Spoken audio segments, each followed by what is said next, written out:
So if you walked into an operating room and the surgeon intentionally asked the nurse for a dull scalpel, you'd probably think they were insane. Right, you want precision. Exactly. You want a clean, brilliant cut. But in the late 18th century, the greatest musical minds in Europe basically looked at the string section of the orchestra and decided they did not want the gleaming, sharp edge of the violin. Yeah, they actively wanted something duller, something veiled. Which completely upends our modern understanding of orchestration. I mean, we are so conditioned to associate soloistic importance with acoustic brilliance, the loudest, most piercing voice in the room. Oh, absolutely. It's entirely counterintuitive to how we're trained today. Right. And that makes this specific era of musical history such an incredible, well, a diagnostic landscape for us to explore today. So welcome to this deep dive. Today we are jumping straight into Chapter 7 of Maurice W. Riley's definitive work, The History of the Viola, Volume 1. It's such a crucial chapter. It really is. We are zeroing in on the late 18th and early 19th centuries and tracking this unprecedented evolution for you, our Viola Studio listeners. Yeah, we're talking to all the students, teachers, and performers tuning in today. Exactly. We are looking at how the viola went from being this awkward, neglected middle child, a section where composers literally hid their worst players, to becoming a virtuosic, emotionally complex soloist. A voice they use to express psychological torment, dreamy melancholy, profound romance, all of it. Welcome to Viola Studio. We are a YouTube channel dedicated to the technical, pedagogical, and artistic development of viola students and instrumentalists. In every episode, our goal is to provide a concise and entertaining analysis. We will explore key themes, the messages of the great masters, and the historical context that shaped the sound of our instrument. Whether you are taking your first steps in the alto clef, or you are a professional seeking a new perspective, there is something for everyone at Viola Studio. Don't miss our upcoming episodes, and remember, There's always time to explore the history and the heart of classical music.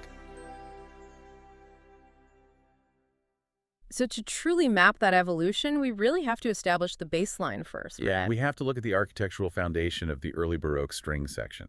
Because the starting point wasn't the four-part harmony that, we all play today. Right, it was much denser. Exactly. Composers like Lully and his contemporaries were heavily utilizing five-part writing for the string choir. So the inner voices were distributed in a completely different way. You had the haut contra and the tail. Yeah. And the tail was essentially a tenor part. It was usually glued to the continuo, functioning as the structural reinforcement for the bass line. Yeah, just anchoring it down. And then the haut contra was another tenor voice weaving through that older harmonic system.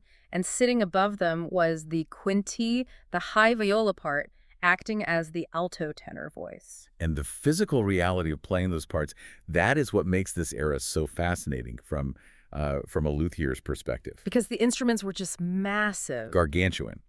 The instruments required to play the haut contra and the tail, the tenor violas, we are talking about instruments with body lengths frequently exceeding 43 centimeters. Wow. Yeah, and sometimes stretching all the way to 48 centimeters. Okay, let's contextualize that for the players listening. That's 17 to nearly 19 inches in body length. Which is almost unplayable for most people today. Anyone who has ever tried to navigate even a 17-inch viola knows the sheer physical toll it takes on the left hand. The spacing between half steps in first position alone is brutal. Oh, it's agonizing. And trying to execute, like a rapid string crossing or a sudden shift into third position on a 19-inch instrument, it requires an immense amount of physical labor. Right, which was perfectly fine when the music consisted of these long, sustained harmonic hold moves. But you didn't have to move fast. Exactly.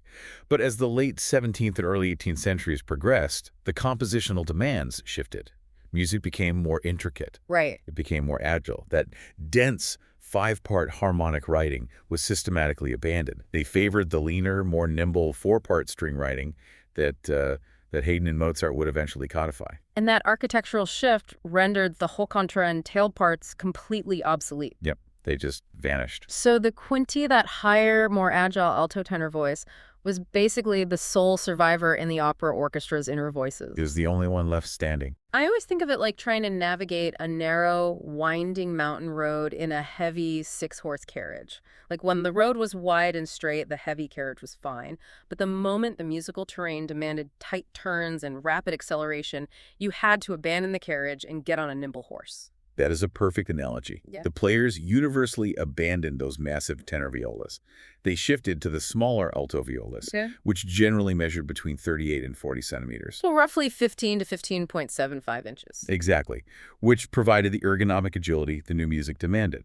But, and this is a huge but, it introduced a catastrophic acoustic compromise. Because shrinking the resonant box while keeping the string pitch identical breaks the fundamental laws of acoustic physics. It absolutely does. The vibrating length and thickness of a C string, which is sitting at roughly 130.8 hertz, it requires a substantial internal air volume to resonate fully. You need a big box to push that air. Right. So when you strap that thick, low string onto a 15-inch body, you choke the sound. Riley's source text actually includes this vital historical description of these small violas. Yeah, the tone description is fascinating. The tone on the C string was characterized as somewhat muffled and nasal, while the three upper strings were described as somber and passionate. Because the physics just don't support the raw, booming power of the larger instruments. The Helmholtz resonance of those smaller bodies sits way too high to adequately support the fundamental frequency of the C string. Okay, wait, I have to stop you here. Are you saying composers intentionally wanted a bad instrument? Real? Because as a musician, the idea that a composer actively sought out a muffled or nasal sound feels completely counterintuitive to everything we are taught in the studio about tone production. We spend years trying to eliminate nasal, muffled qualities from our playing. I know. But you're projecting a modern aesthetic onto an 18th century theatrical problem. Okay, unpack that for me.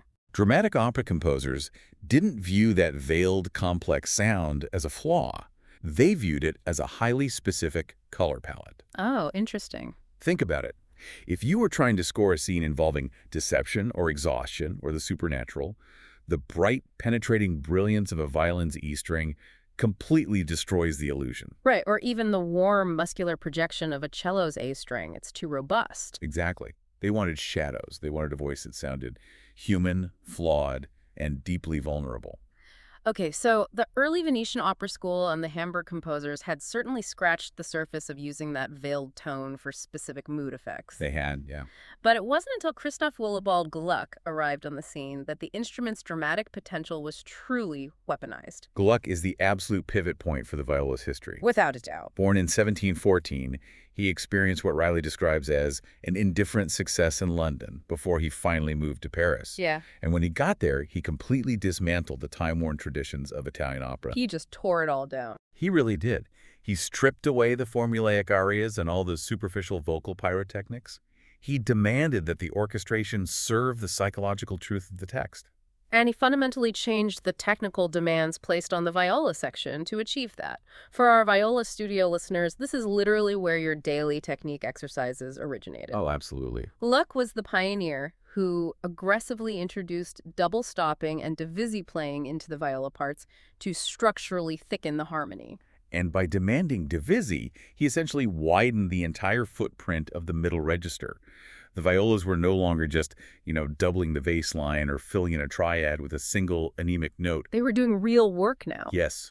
The dense, multi-layered textures he created assigned an unprecedented importance to the alto voice. The historian Adam Karst has a quote in the source material that perfectly crystallizes this shift. Oh, the Cinderella quote? Yes. He writes, "To the viola, the Cinderella of the string orchestra, Gluck was the fairy godmother who rescued the instrument from a mean position and made it not only independent and indispensable, but discovered in it an individuality which was quite its own, a peculiarity of tone color with which no other member of the string family was endowed." The Cinderella of the string orchestra. It captures the dynamics so perfectly. It really does. For decades, the violas were basically stuck doing the harmonic chores in the ashes, while the violins danced in the spotlight. Exactly. But Gluck didn't just force the viola to mimic the violin, he recognized that the viola's normal function needed to be dynamic on its own terms. Right, and needed to provide essential harmony notes in the tenor register and balance the tone of the entire ensemble. And take part in the prevailing motion with the violins. Yes, but most importantly, he realized it could create psychological effects utilizing its own individual tone color. Let's actually look at the scores to see this in practice. In his opera Iphigénie en Lolide from 1772, specifically in the overture, Gluck utilizes the viola section to manipulate the audience's physical expectations. He really plays with the listener there. He does. After a pronounced series of rests, he gives prominence to the lower harmony by having the violas play a very soft, veiled accompaniment to the violins. Because he is intentionally plunging the listener into that shadowy sonic space to leave them exposed. It's almost unsettling. It is. By conditioning the ear to that soft, muffled texture, he is preparing the ground for a massive, aggressive attack from the bass section that immediately follows. The viola acts as the emotional bridge, maximizing the shock value of the basses. But his absolute masterpiece of musical psychology is found in Iphigénie en Tauride from 1779. The scene with Orestes is literally a blueprint for using the orchestra as a lie detector. Oh, it's brilliant. Right. Orestes is being actively pursued by the Furies, the mythological agents of vengeance. He is terrified, physically exhausted, and eventually he just collapses into what appears to be sleep. And the text he sings as he collapses is crucial here. He sings, Le calme entre dans mon cœur. Peace returns to my heart. So if I'm just reading the libretto, I see a man finding peace. Right. But if I look at the viola part in the orchestral score, Gluck is telling the audience that Orestes is completely delusional. The violas are ordered to play what the source describes as a gloomy muttering. Gloomy muttering, yeah. And they achieve this through a relentless, driving syncopation, specifically isolated on the D string. Which is a masterstroke of acoustic engineering, placing that syncopation on the D string. Why specifically the D string? Well, remember the tonal profile of the small alto violas we talked about? The D string sits squarely in that somber and passionate range, but it hovers just above the muffled and nasal C string. Oh, I see. It is a thick, highly resistant string. So when a player executes a continuous syncopated bowing pattern on the D string, the physical tension required in the right arm translates directly into a sense of rhythmic instability. It sounds like a heart-skipping beats. Exactly. The audience hears the singer claiming to be at peace, but the violas prove he is lying. His sleep isn't peaceful at all. It's a collapse driven by inescapable remorse and total physical failure. The Furies are still screaming in his subconscious, and the violas are the Furies. They embody the trauma. Without that specific, tense, veiled tone color, the entire psychological subtext of the scene just disappears. Man, that is so cool. So Gluck proved the psychological weight of the instrument. But the next logical question for the evolution of the orchestra was how that psychological weight would change the actual structural architecture of the string section. And that structural leap was executed by an entire generation of brilliant Italian expatriates who had relocated to Paris and completely absorbed Gluck's philosophy. Right. Composers like Antonio Sacchini, Luigi Cherubini, and Gasparo Spontini, they didn't just use the viola more frequently, they fundamentally altered its status in the hierarchy of the ensemble. Sacchini is a perfect starting point. He lived from 1730 to 1786.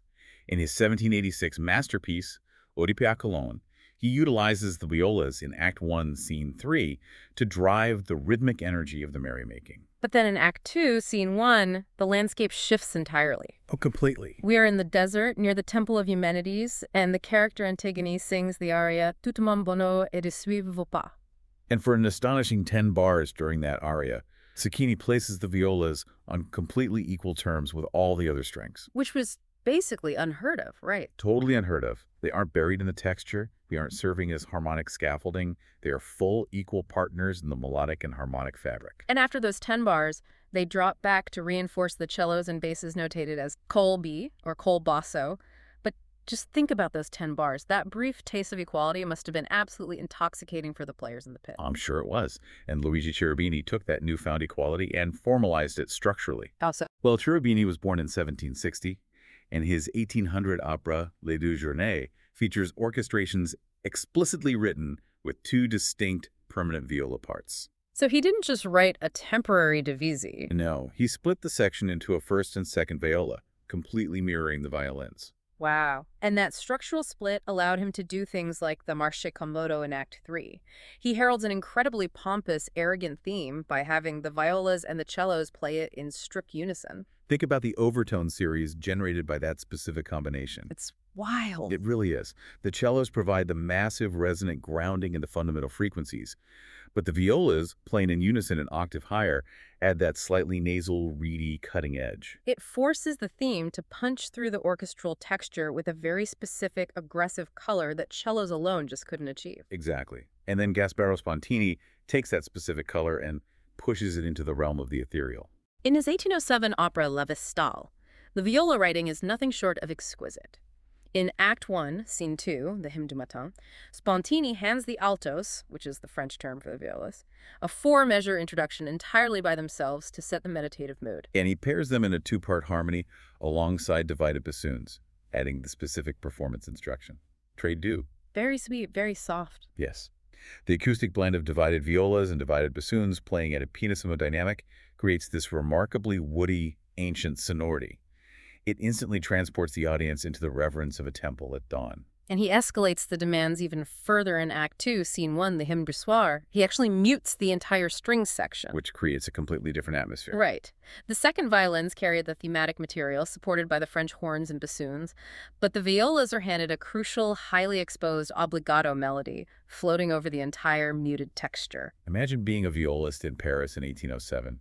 Opening that score must have felt like a revelation.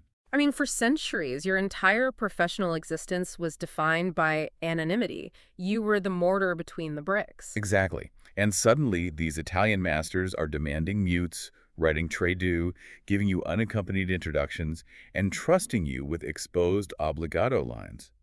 It was the birth of true professional pride for the section. But of course, the history of music is littered with cautionary tales of taking a revolutionary idea and pushing it right over a cliff. Oh yeah, someone always takes it too far. Always. While the Italian expatriates were carefully and judiciously integrating the viola's unique color, a native French composer decided that if a little viola was good, total domination would be better.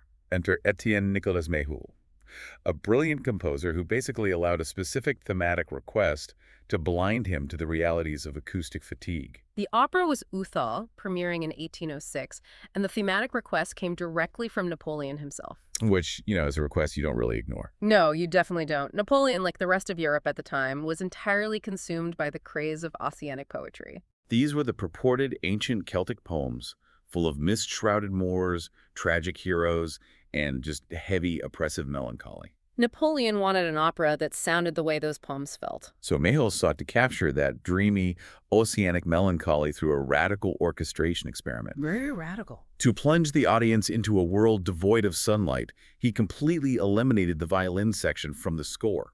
Wait, entirely? No violins at all? None at all. No first violins, no second violins. He relied entirely on the viola's tone color to portray the sadness, shifting all the primary melodic material into their register. So if you open the score for the ouverture and the opening air et duo, the very top staves of the page read 1 quinti and 2 me quinti, first and second violas, occupying the throne. Yeah, it was completely unprecedented. It's like a filmmaker trying to convey deep depression by shooting a 2-hour movie using only dark gray and deep blue color filters. Like for the first 10 minutes, the sensory manipulation works. The audience feels the intended gloom. Right, you get the vibe. But an hour later, the retina is exhausted. It desperately craves the contrast of a warm red or a bright yellow. And the ear suffers the exact same sensory fatigue. In Uthal, the audience was suffocating in the middle register. It was just too much. Way too much. The orchestral tone color became so monotonously dark that it completely derailed the opera. A fellow composer, André-Ernest Modeste Grétry, attended a performance and delivered a famously scathing critique that perfectly diagnosed the problem. Grétry, who lived from 1741 to 1813, said, "I should give a louis d'or to hear a chanterelle." He was literally willing to pay a gold coin just to hear the bright, piercing E string of a violin. That's how desperate he was. Yeah. He further noted that the viola's quality, which is so precious when judiciously contrasted against the violins, bears too much the character of sadness to carry an entire production without becoming oppressive. But Grétry's critique is invaluable to us because he went beyond just the aesthetic complaints and provided a brutal piece of luthier insight. This part is fascinating. It is. He explicitly observed that the instruments the French orchestras were using lacked, quote, the size, nor as a natural consequence the tone power of a real viola. He referred to them as bastard instruments. Bastard instruments whose tone deprives one of the most interesting parts in the orchestra of its proper color, robbing it of all its power, especially in the lower registers. He is describing the catastrophic compromise the French orchestras made after abandoning the giant tenor violas. Right, because they didn't just downsize to 15.5-inch altos. Many of them were literally taking large violins instruments with a body length of maybe 35.5 centimeters or 14 inches and just slapping thick viola strings on them. Which is insane to think about today. The acoustic failure of that setup is absolute. Completely. The internal air volume of a 35.5 centimeter box cannot support the wavelengths generated by a C string. The sound simply dies inside the instrument before it can even project through the F-holes.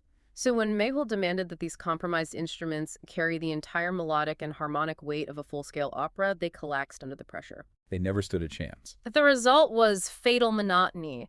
Grétry was so incensed he demanded that musical directors forbid the use of these bastard instruments entirely. Thankfully, subsequent French Romantic composers learned from the youthful disaster. They figured out the balance. They did.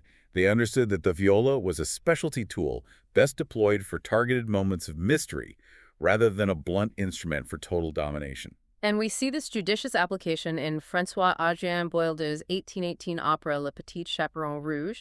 He writes incredibly fine parts for the violas in the trio in F number 3, and crucially, in the dream scene. The connection between the viola's veiled sonority and the subconscious state remains a constant through line here. Always the dreams and the ghosts. Exactly. Giacomo Meyerbeer, who was an incredibly influential German dramatic composer who dominated French opera, utilized this to great effect in his 1836 work, Les Huguenots. He wrote highly demanding solos, not just for the viola, but for the viola d'amore, specifically tailoring them for the great virtuoso Chrétien Orhan. The viola d'amore, with its sympathetic strings resonating beneath the fingerboard, creating that echoing, ethereal halo around every bowed note. It's beautiful. And the fact that Meyerbeer was writing for a specific artist like Orhan proves that the viola section now contained true, recognized virtuosos. We also see Louis Maillard writing a deeply expressive viola solo in Act 3 of his 1856 opera Les Dragons de Villars. But, you know, the most revolutionary French use of the instrument didn't happen in an opera at all. No, it didn't. It happened in ballet. Adolphe Adam, born in 1803, completely altered choreographic music with his 1841 ballet Giselle. The second act of Giselle is legendary. It really is. The setting is a graveyard deep in a forest at midnight. Giselle has transformed into a Willy, the vengeful, ghostly spirit of a maiden betrayed before her wedding. And during the crucial pas de deux between the ghostly Giselle and the grieving Albrecht, a traditional orchestration would demand a soaring, brilliant violin solo to accompany the dancers. But Adam threw tradition out the window and handed the solo to the viola. Which, if you understand the physical properties of the instrument, Adam's choice is pure genius. Why does it work so much better than a violin for this scene? Well, a brilliant singing violin E string is too alive. It has too much vitality. It shatters the supernatural atmosphere. By writing the solo for the viola, Adam exploits the instrument's physical limitations. Oh, I see. Right. To project over the orchestra in that register, a violist has to play high on the A string, producing a breathy, fragile, slightly veiled tone. It sounds like a voice struggling to speak from beyond the grave. Precisely. The viola perfectly embodies the spectral, tragic nature of the Willy. Wow, so the French really perfected the viola as this delicate, melancholic paintbrush. They absolutely did. But while Paris was exploring shadows and ghosts, the true technical explosion, the revolution that would finally drag the viola into the blinding spotlight, was happening far away in Berlin. Carl Maria von Weber, 1786 to 1826. The founder of Romantic German opera. His 1821 masterpiece, Der Freischütz, is arguably the most important document of viola emancipation in the 19th century. Specifically, Act 3, Scene 3, the Romanze und Arie. We really need to break this scene down for our listeners because the architecture of his writing elevates a single violist to the status of a star soprano. It is entirely unprecedented in German opera. Yeah. Weber assigns an obbligato to a single solo viola that spans the entire duration of the aria. And he doesn't ease the audience into it either. Not at all. The romanzi section doesn't open with the vocalist. It is announced by a full unaccompanied cadenza played by the solo viola. A cadenza. That is the ultimate relinquishing of orchestral control. I mean, the conductor stops, the rest of the ensemble sits in The silence. soloist is entirely exposed. Right. They're free to dictate the tempo and express their complete technical virtuosity. Handing a cadenza to a violist in 1821 is just an astonishing declaration of musical respect. It really was. And following the cadenza, the character Ancient enters, singing her solo Einst träumte meiner Seelen bass. And for the next 37 bars, the solo viola provides a complex, demanding accompaniment. But then the romanze concludes, and the structure shifts into 4 brief vocal recitatives. And what does Weber give the viola between those recitatives? He doesn't give them long, sustained chords. He writes intricate, demanding coloratura passages. Which is wild because coloratura writing is fundamentally designed for vocal gymnastics. Rapid scales, wide leaps, brilliant trills. So by demanding a violist execute coloratura passages, Weber is proving that the instrument is fully capable of extreme, brilliant agility. Exactly. And all of this, the cadenza, the 37 bars of accompaniment, the coloratura interludes, is merely the preamble. It all leads into the arie itself, which is constructed as a massive, equal-footing duet for Ianchen and the obbligato viola. The technical stamina required from the player is immense. And while the source text notes that Weber's incredible duet didn't immediately cause every other German composer to write similar obbligato parts overnight, the standard had been irrevocably set. The ceiling had been shattered. It had. And eventually a composer named Richard Wagner walked through the door Weber had opened. Wagner, living from 1813 to 1883, he looked at the viola section and recognized an engine capable of immense power. The technical demands he placed on the violists in his music dramas were staggering. He required extreme physical stamina, massive volume projection, flawless intonation in the highest registers, and intense rhythmic drive. Which brings us to the ultimate historical punchline of this entire era. By the end of the 19th century, the transformation of the viola section was absolute. The source text puts it perfectly. The opera viola section was no longer a place in which the incompetent violinist could hide. The days of sticking the player with the weak vibrato or the stiff bow arm in the inner voices and hoping nobody noticed were completely over. They were long gone. The parts were simply too exposed, too technically demanding, and too emotionally critical to the success of the narrative. The viola section now demanded true specialists. It demanded artists who dedicated their lives to the specific acoustic properties of the instrument. It is a phenomenal, triumphant narrative arc. It really is. I mean, we started in the dense 5-part harmonic scaffolding of the early Baroque, wrestling with massive 18-inch tenor violas. Right. We navigated the great downsizing to 4-part harmony, adopting the smaller, acoustically compromised altos with their muffled, passionate voices. We watched Gluck weaponize those acoustic flaws to expose the deep psychological trauma of Orestes. We saw the Italian expatriates like Sacchini, Cherubini, and Spontini restructure the string section, introducing mutes and dividing the violas to create entirely new, delicate tone colors. We witnessed the disastrous, suffocating failure of Mayhew's Euthal, exposing the acoustic limits of Grétry's bastard instruments. We saw Adolphe Adam harness the viola's breathy, veiled sonority to bring Goethe to life in Giselle.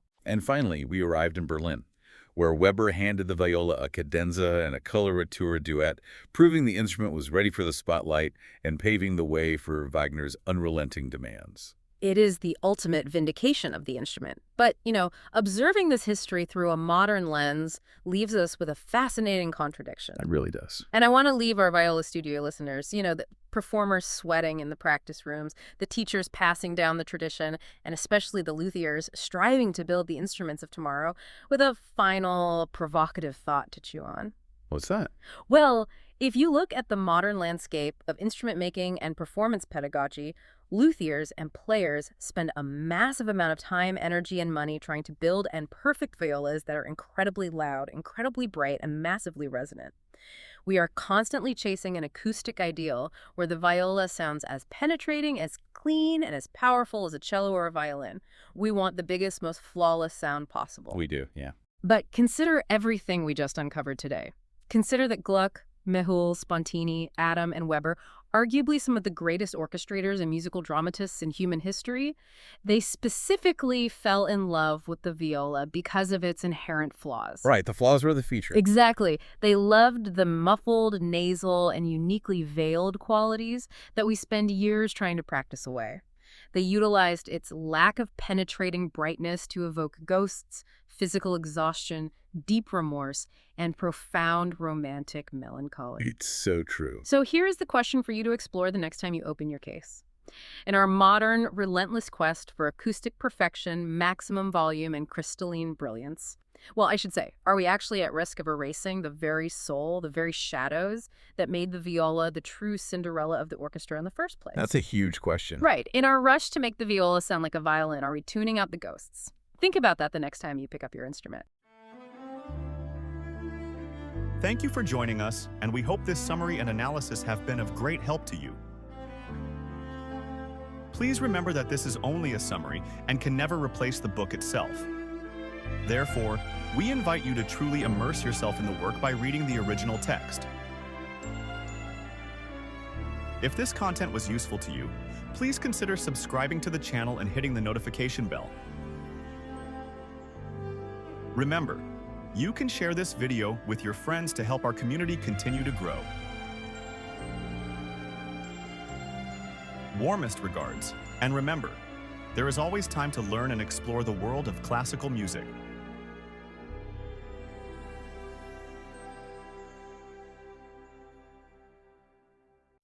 A Viola Studio production.